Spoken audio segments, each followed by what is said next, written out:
Well, this is another response video, basically. I think I remember microphones by now.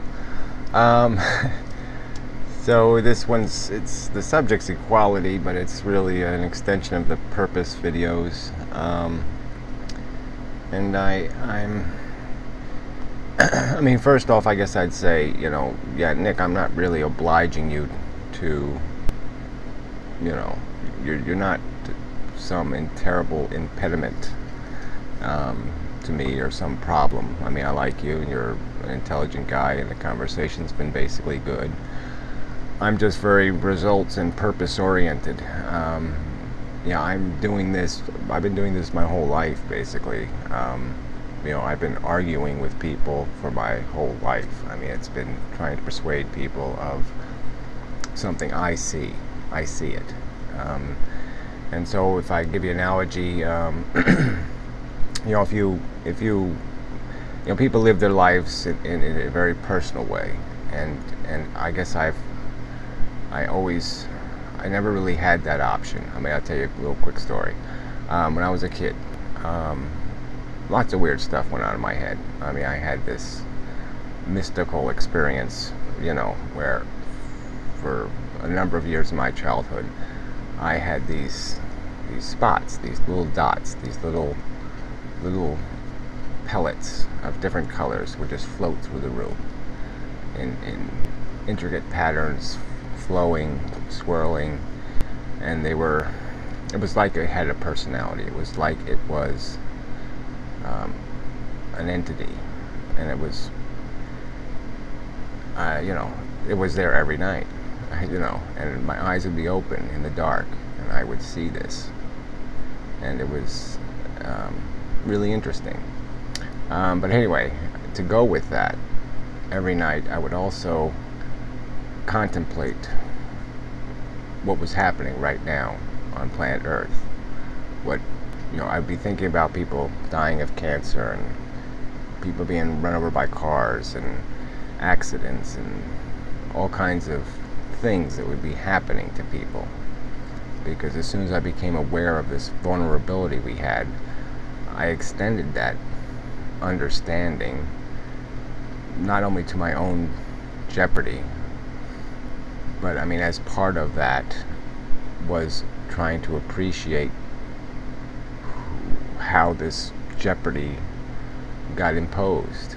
And it really, that's sort of how I knew there was, it leads also to the whole thing where you just find the whole God concept idiotic, because all these good people are horribly ruined by God and destroyed and annihilated in brutal and awful ways.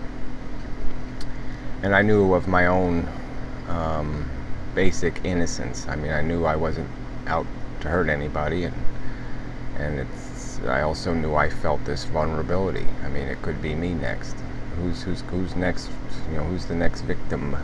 Whose life going to, torment and brutalize next? And I guess maybe part of this is just, I grew up in Louisiana, and lots of wildlife around, lots of insects and bugs, and so you see this life drama going on all the time. I mean, it's always around you, and I was really uncomfortable with it. And maybe I was just too judgmental too soon, but it seemed really imperfect and unorganized and chaotic.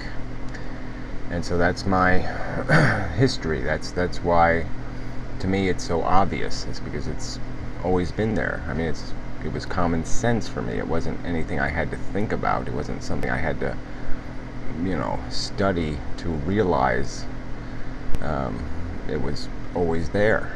And so that's part of this obstacle in communicating something, is that maybe I'm like the nutty, loony religious people who have some stupid vision, and so they're not really acting on faith anymore, and yet they're wondering why other people aren't having faith when, well, obviously they're not even having faith because they had some miraculous experience that convinces them that God exists. And so I guess in a sense it's because it's innate inside of me. I don't need to be convinced of it. I didn't need to be convinced of it. There was no convincing process. It just was the natural conclusion. I didn't have to be persuaded of it.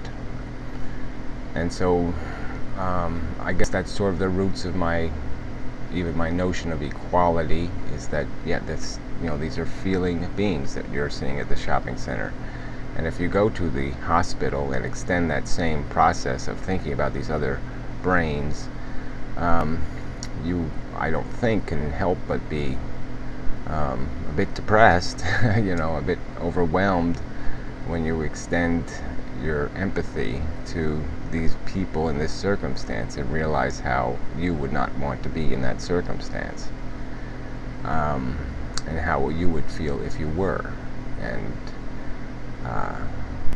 And so I guess I would say part of me is irritated that I have made you somehow, this conversation has made you more at ease and given you even more bliss. And I'm trying to make people, you say it relieves some guilt, your philosophy has relieved you of guilt, and I'm trying to impose exactly the opposite. I want people to feel guilty for being selfish. I want people to look, we're all going to be selfish. It's a given. But I mean, logically, we just really have to recognize the basic facts. The basic facts are we are all in this together. We're all equal in terms of what we are experiencing. Like I said, it's not a perfect equality. It's an essential equality. And we can't, because we're not personally experiencing it, doesn't mean it doesn't exist. And there's just too much of that in our heads, where it's too easy for us to discount what goes on because it isn't happening to us personally. And so to Matt, I would say that's I have a huge flaw in your social mind philosophy, is that I just don't see it. You can't feel somebody else's pain. You can empathize. You can create some sort of understanding of it, but if you're not understanding the vulnerability and the horror of it, then you're really not gaining anything from the experience. And there's like I said, this equation is not irrelevant. There's not, we can't just sit here and say we have these status quo rules, and you just say, okay, the status quo is the way it should be. And I'm just arguing that the status quo has been an arbitrary decision. I mean, the subtleties of stupid politics, the subtleties of cultural revolutions and evolutions, and technology revolutions, and that we really haven't established anything in an ordered and disciplined manner. I mean, the internet to me is a perfect example. It is completely been established. The rules of the game are completely arbitrary. The whole thing has been put together with spit and wax, as they say, and and so it does have no order. We have a popularity contest. It's just, the indexing is ludicrous. The whole thing is just, it's 1/10, 1/5, 1% of its potential is being used. So anyway, but these are all, I know it ends up being politics. It ends up being social engineering. It means all these negative words people are going to throw, but it's important, because the status quo shouldn't be the default winner. I mean, we should analyze the social order, and we should say, okay, yeah, if something's broken, let's fix it. I mean, that's not asking too much, is it? And if we fix it in the context where we have a certain understanding, of the facts, that we can't have this class system, this system that establishes a nobility and says, yes, well, they're perpetually entitled, and this other class is perpetually going to be in deprivation, and it's all okay, and because that's the nature of things, and that's the way it all happened, that's the way it turned out, so let's all celebrate the way it turned out. And even though you're doom and gloom in the sense you see no purpose, there's always a purpose, and like I said, it's how we finish. I mean, even if we're exiting the stage, we ought to exit the stage gracefully, not like slobs. So, time's up, but okay, moving on.